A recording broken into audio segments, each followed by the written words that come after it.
예배는 기독교 안에서 가장 중요하고 핵심적인 행위입니다. 예배의 3요소를 우리가 생각해 보면 말씀과 찬양과 기도가 들어 있습니다.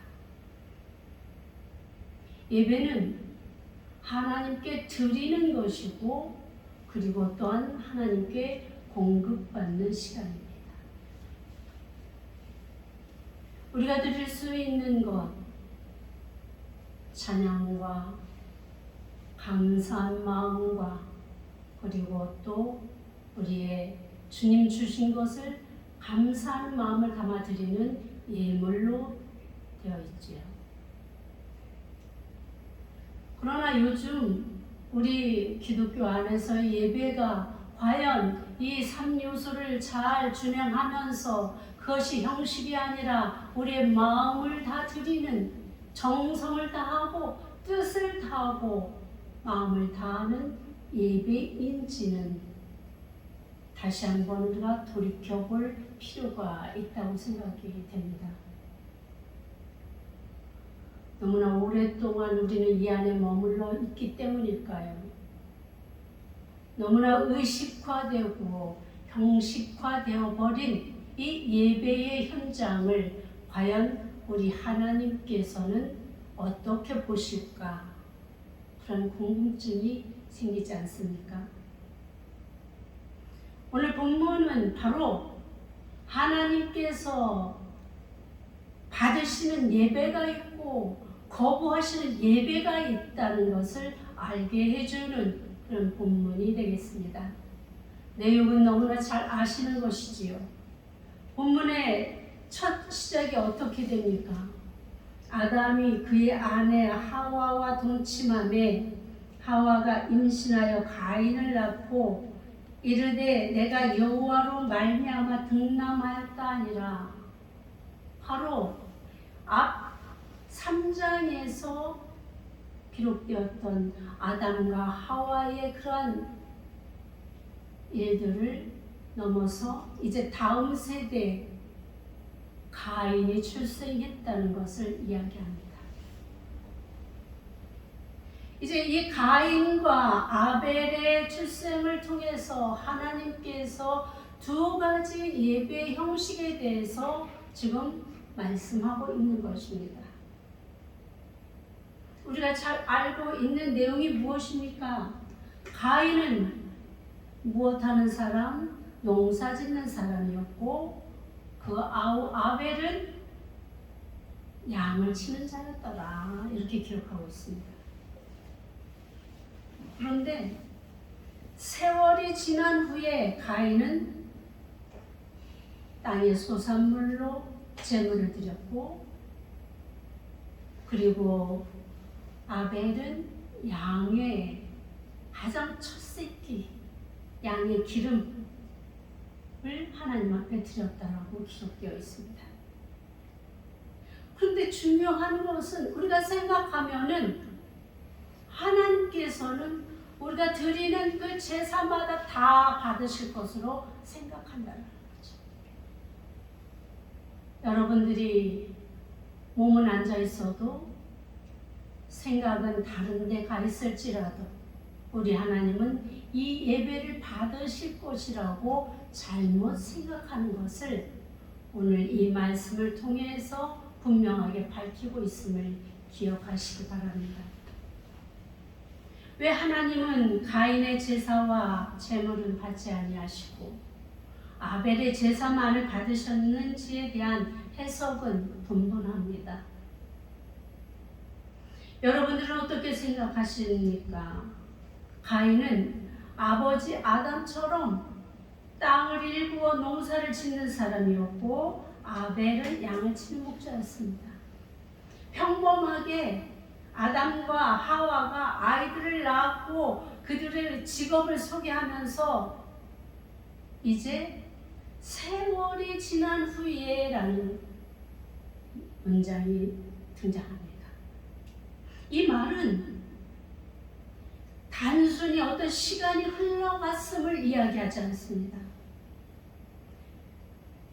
히브리어 와에히 미케츠 야밈이라는 이 말은 직역하면 그리고 그 날들이 있었다라가 됩니다. 세월이란 한 날, 욤, 히브리어로 욤이죠. 한 날이 쌓여서 이루어진 날들, 복수가 되죠. 있었습니다. 그리고 그 날들을 계속 되는 것이 아니라 반드시 끝이 있다는 것입니다. 여기에서 진환으로 번역된 미케츠는 끝을 이야기하는 거예요. 끝. 세월이 지난 후에, 세월이 끝났을 때 이렇게 해석이 되는 말이죠. 그런데 이 끝을 상징하는 이 미케츠는 주로 심판을 다루는 문맥에서 사용되었습니다. 그러니까 이것을 다시 해석해 보면 단순히 세월이 지난 어떤 시점을 이야기하는 것이 아니라 하나님께서 가인과 아벨을 평가하고 심판할 그 어떤 날이 되었다는 것입니다.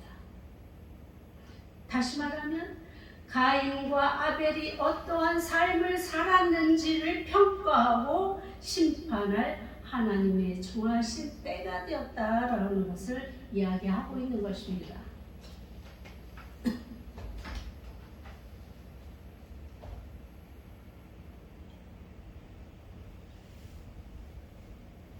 그런데 하나님께서 이들의 삶을 평가하고 심판하는 기준이 무엇이냐는 것.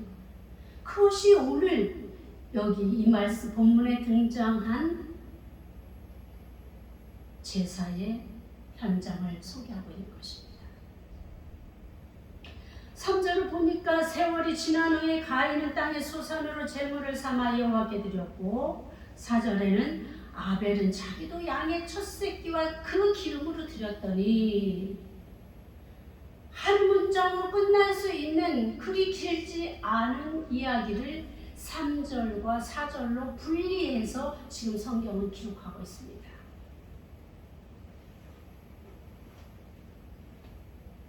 아벨은 여호와께 드리는 그 제물을 첫 새끼, 양의 첫 새끼와 그 기름으로 드렸고 가인은 땅의 소산물로 드렸다라는 것입니다. 그런데 하나님께서 아벨의 제사는 아벨의 제물은 받으시고 가인과 가인의 제물은 받지 않으셨다고 기록하고 있습니다. 우리가 생각할 때도 뭔가 이상한 점이 발견되지요. 가인이 땅의 소산물을 하나님께 드렸다라는 것은 농사꾼이 농사를 지어서 하나님께 드리는 것, 이 겉모양만 보면 너무나 당연한 이야기입니다. 하나님이 이 제사를 거부할 아무런, 우리가 판단할 때 아무런 문제가 없는 것처럼 보입니다. 아벨은 목자이기 때문에 양의 첫 새끼가 있었고 그 기름으로 하나님께 드리는 것, 이것도 당연한 것으로 여겨지는 것입니다. 무엇인가 특별한 의미를 담아서 하나님께서 기름을 좋아하시니까, 양의 첫 새끼를 좋아하시니까 그 예물을 받으셨다라고 해석하시는 분들도 계십니다.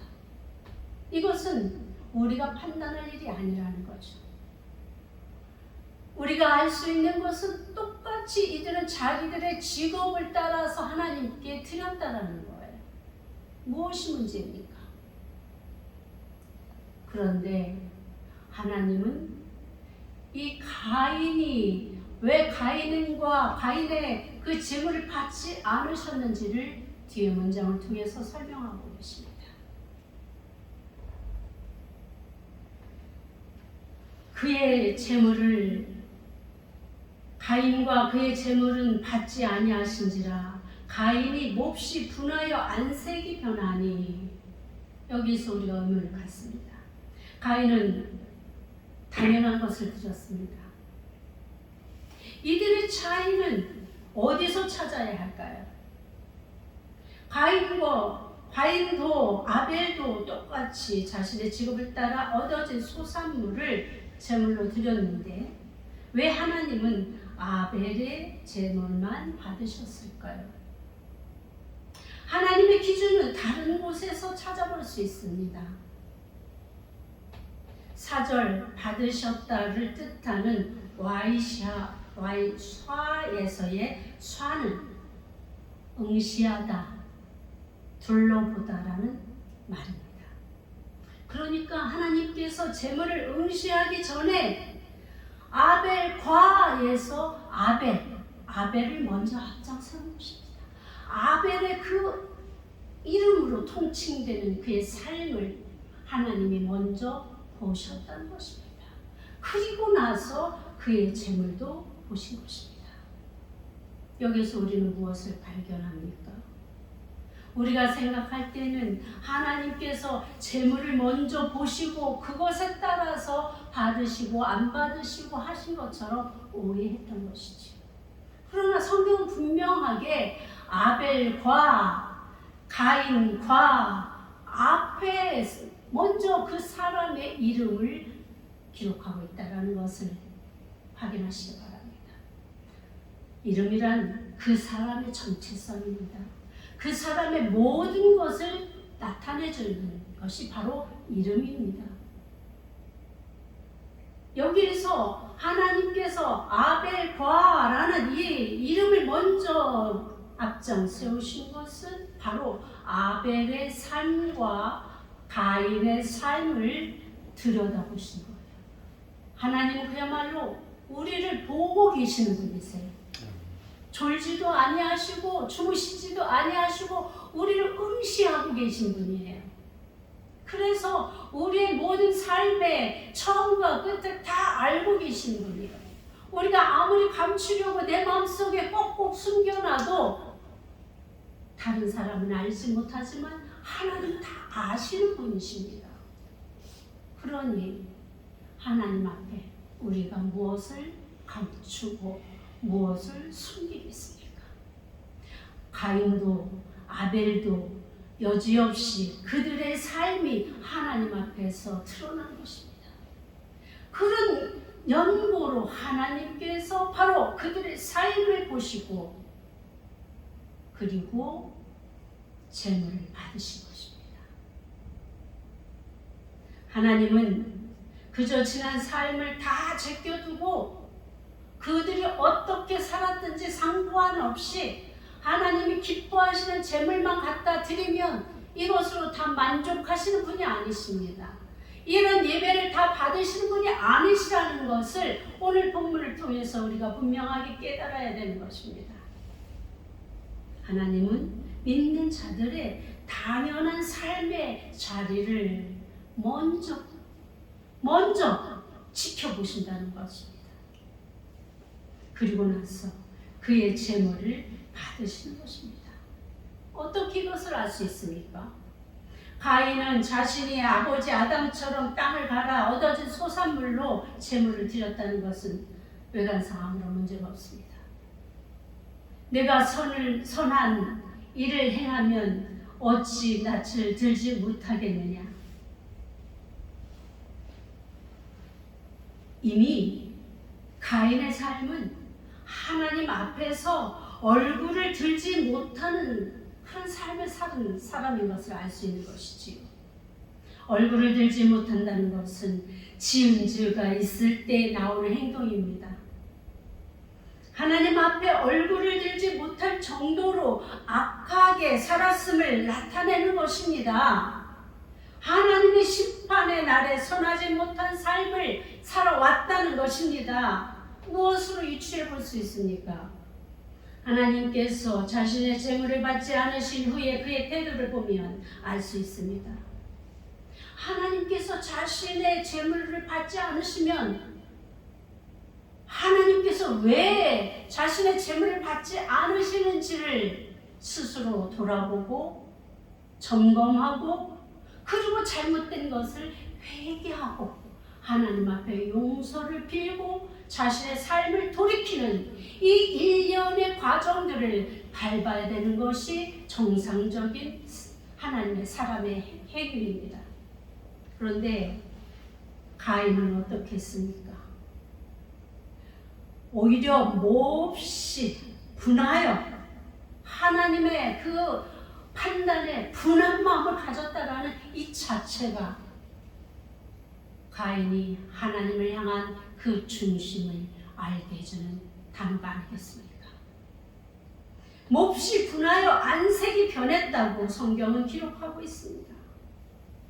온 우주 만물의 창조주이신 하나님을 향해 분을 낸다는 그 자체부터가 그가 하나님에 대한 온전한 중심을 들이는 마음을 다하는 그러한 삶을 살지 않고 있었음을 우리는 유추해 볼 수 있는 것입니다. 하나님께서 그럼에도 불구하고 아담을 아끼시는 마음으로 경고를 하십니다. 선을 행하지 않는 자, 즉 심판받을 자에게 경고하시는 말씀은 바로 죄를 다스리라고 하셨습니다. 7절 한번 같이 읽어보십니다. 시작. 내가 선을 행하면 어찌 낯을 들지 못하겠느냐? 선을 행하지 아니하면 죄가 문에 엎드려 있느니라. 죄가 너를 원하나 너는 죄를 다스릴지니라. 아멘. 그렇습니다. 바로 하나님께서 지금 말씀하시고 계신 것은 선에 대한 말씀을 하시는 거예요. 선을 행함. 선을 알고 있는 것과 행하는 것과는 분명한 차이가 있습니다. 지식적으로는 우리 모두 다 알아요. 무엇이 옳고 무엇이 선하고 무엇이 좋은 것인지. 그러나 우리가 그것을 행하지 않는 것에 문제가 있는 것이죠. 이 선이라는 것이 어떤 것입니까? 우리가 단지 누군가를 도와주고 돌봐주고 이해해주고 이것만 선을라고 말하지 않습니다. 성경은 선을 하나님의 뜻이라고 이렇게 규정합니다. 하나님의 뜻을 따라 순종하며 사는 삶이 바로 선인 것입니다. 그런데 선을 행하면 어찌 낯을 들지 못하겠느냐라고 말씀하십니다. 이 말은 무슨 말입니까? 가인의 삶이 선을 행하지 않고 살았기 때문에 네가 낯을 들지 못하는 것이 아니냐라는 하나님의 반문이 아니겠습니까?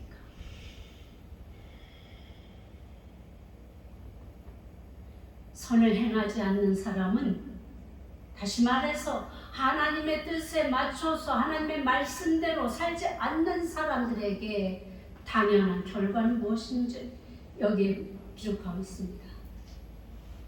죄가 문에 엎드려 있느니라. 죄가 문에 엎드려 있다라는 거예요. 선을 행하지 않는 사람은 죄를 저지를 수밖에 없는 환경 속에 놓인다라는 것입니다. 문이라는 게 어떤 거예요? 우리가 무엇인가 하기 위해서는 문을 나가기도 하고 들어가기도 하고 우리의 행동을 나타내주는 그런 단어가 아니겠습니까? 그러나 이 경고에도 불구하고 가인은 어떻게 했습니까? 하나밖에 없는 자신의 아우 아벨, 하나님께서 그 아벨과 그 제물을 받으신 것을 시기하는 마음, 분노하는 마음, 이 마음으로 아우를 아무도 없는 들판으로 불러냅니다. 이 이스라엘의 그 어떤 전통에 의하면 들판으로 불러낸다라는 것, 들판에서 당하는 사고 이런 것들에 대해서는 전적으로 용서해주고 전적으로 피해자 입장에서 이것을 바라봅니다. 왜냐하면 들판은 아무도 없는 곳이기 때문에 내가 아무리 소리를 쳐도 누군가에게 도움을 요청해도 도와줄 사람이 아무도 없기 때문이에요. 그 완전한 계획적인 그러한 사건과 사고이기 때문에 그러한 관점으로 피해자 입장에서 돌보게 된 것이죠. 그런데 이 가인이 아벨을 아무도 없는 들판으로 불러내어서 죽이는 이 엄청난 창조 이래 첫 살인자가 된 가인의 모습을 기록하고 있습니다. 가인의 죄악성은 이것뿐만 아닙니다. 왜 하나님께서 그의 제물을 받지 않으시는지에 대한 확실한 대답이 아니겠습니까? 아벨이 어디 있느냐고 물으시는 하나님 앞에서 오히려 알지 못한다고 거짓말을 하고 있습니다. 한 걸음 더 나가서 자신이 아우를 지키는 자입니까? 이렇게 반문해요. 아우를 지키는 자는 하나님 아니십니까? 왜 하나님의 일을 저에게 물으십니까? 이것이에요. 얼마나 가인의 마음이 완악하고 정말 말할 수 없는 죄인의 그 악한 모습이 그대로 표출되고 있는 것입니다. 감히 하나님께 어떻게 이런 반문을 할 수 있겠습니까? 여기에서 그치지 않습니다. 가인은 한 가지 더 나갑니다.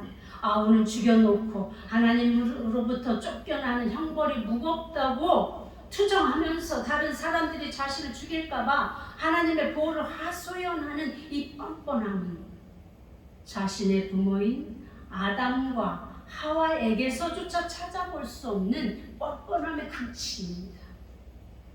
이 죄에 대한 두려움도 부끄러움도 심판의 결과에도 오직 자신의 아닐만을 추구하는 오히려 적게 심을 품는 그의 모습이 바로 그가 어떻게 살아왔는지를 알게 해주는 그러한 것 아니겠습니까?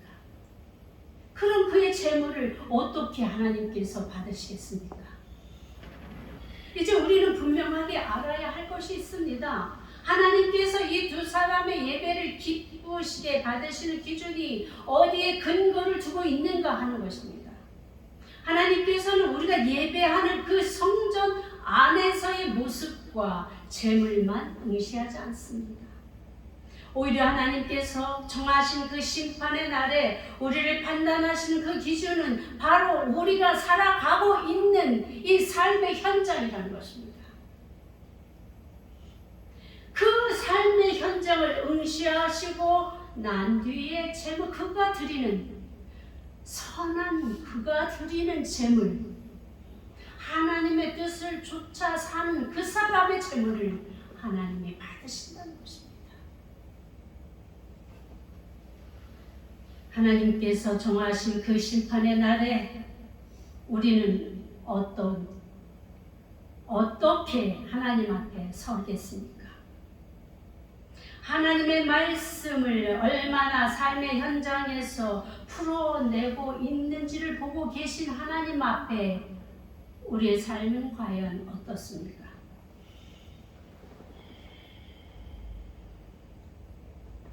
하나님의 말씀은 바로 세상의 빛이 되라, 소금이 되라, 내 하나님을 사랑하고 내 이웃을 사랑하라고 하신 하나님의 말씀을 우리는 얼마나 마음에 새기며 우리 주변에서 행하고 살아가고 있습니까? 교회에서의 선함과 거룩함이 세상에서도 실현되고 있습니까? 누구보다 자기 유익에 민감하며 타인의 아픔에 무감각한 그야말로 말뿐인 사람을 입술에 붙이고 살지는 않습니까? 좀 더 손해보지 않으려고 약삭빠르게 이기적인 삶의 모양은 내게 없습니까? 그렇게 6일 동안 악과 함께 살다가 주일에 교회에 와서는 의인인 채 거룩한 채 하나님께 드리는 우리의 예배가 가인의 예배처럼 하나님께로부터 거부될 두려움은 없으십니까? 하나님께서 받지 않으시는 수많은 금은 장식으로 둘러싸인 재물이 하나님께 무슨 의미가 있습니까? 그렇다면 하나님께서 받으시는 예배는 과연 어떤 예배일까요? KJV 성경 7절을 이렇게 번역합니다. 내가 선을 행하면 어찌 연락되지 않겠느냐. 바로 이것입니다. 내가 선을 행하면 어찌 연락되지 않겠느냐. 미가서에서는 진정한 예배는 무엇을 바쳤는가의 문제가 아니라 어떻게 살고 있느냐에 딸려 있다고 말하고 있습니다. 6장 8절에 보니까 사람아 주께서 선한 것이 무엇임을 내게 보이셨나니 여호와께서 내게 구하는 것은 오직 정의를 행하며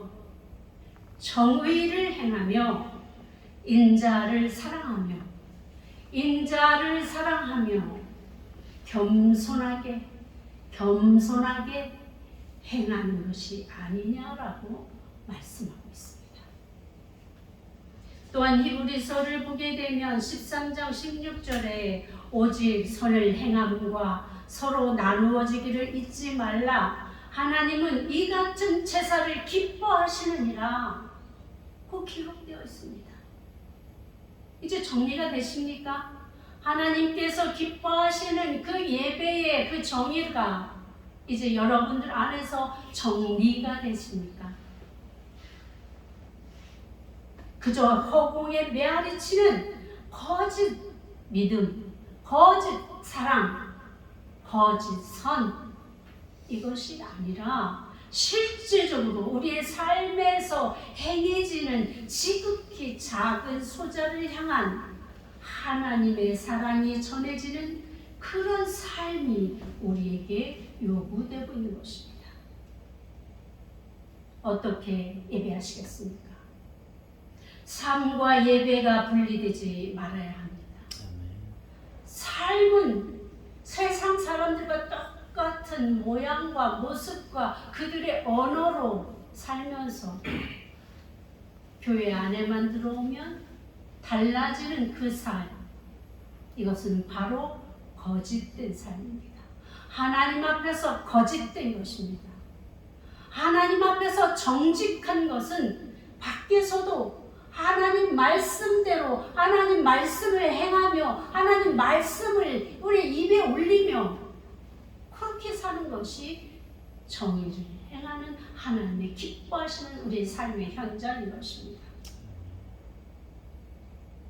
재물을 앞세우는 것보다 바로 예배 이전에 우리의 삶을 하나님은 응시하고 계신다는 것을 잊지 마시기 바랍니다. 어떤 분은 많은 재물만 갖다 하나님 앞에 드리면 그것이 자신의 모든 일을 다 하는 것으로 생각하시는 분이 계십니다.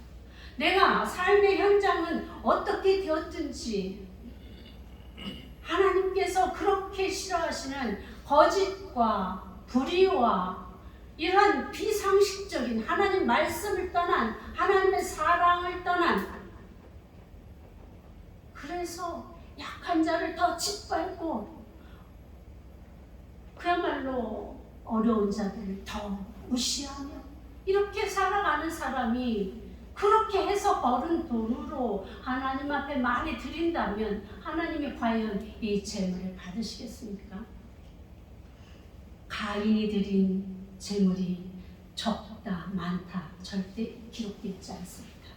하나님은 적고 많음이 중요한 게 아니라 정말로 내가 드릴 수 있는 삶의 모습을 통해서 하나님의 말씀대로 살아온 그것을 통해서 얻어진 것을 정성을 다해서 하나님의 것으로 구별하여 드려지는 그 믿음을 보시는 것입니다. 그 삶의 재물을 우리 하나님께서 기뻐 받으시는 것입니다. 어떤 사람은 그렇게 이야기합니다. 내가 나중에 돈을 많이 벌면 교회도 짓고 뭐도 하고. 아닙니다, 여러분. 우리가 지금 현재 살고 있는 이 삶의 현장에서 우리는 하나님의 말씀대로 사는 것이 먼저여야 합니다. 그리고 나서 거기에서 주님께서 주시는 그 분량대로 하나님의 것을 구별하여 드리고 감사한 마음을 담아서 드리고, 이것이 진정한 하나님께서 기뻐 받으시는 예배라는 것을 기억하시기 바랍니다. 주일이면 하루 종일 교회에서 온갖 헌신과 수고를 다하는 것은 참으로 귀한 일입니다. 그렇다면 세상에 나가서도 그렇게 크리스찬으로 살아가시기 바랍니다. 우리가 선을 행하며 살지 않으면, 다시 말해 하나님의 말씀을 앞세워 살지 않으면 우리 문에는 언제나 죄가 엎드러져 있다고 하나님 말씀하십니다. 우리가 그 문을 들어가고 나갈 때마다 우리를 죄로 이끌어가기를 위해서 기다리고 있는 악의 요소, 사탄의 계획, 우리의 죄악성, 이것들이 늘 우리와 함께하고 있다는 거예요. 그럴 때 우리는 하나님의 말씀으로 그 죄를 다스리고 하나님 주시는 능력으로 그 사탄과 싸워 이겨야 되는 것이고, 하나님께서 주시는 그것으로 피할 길을 열어가라는 것입니다. 그렇게 하나님과 함께 살아가시라는 거예요.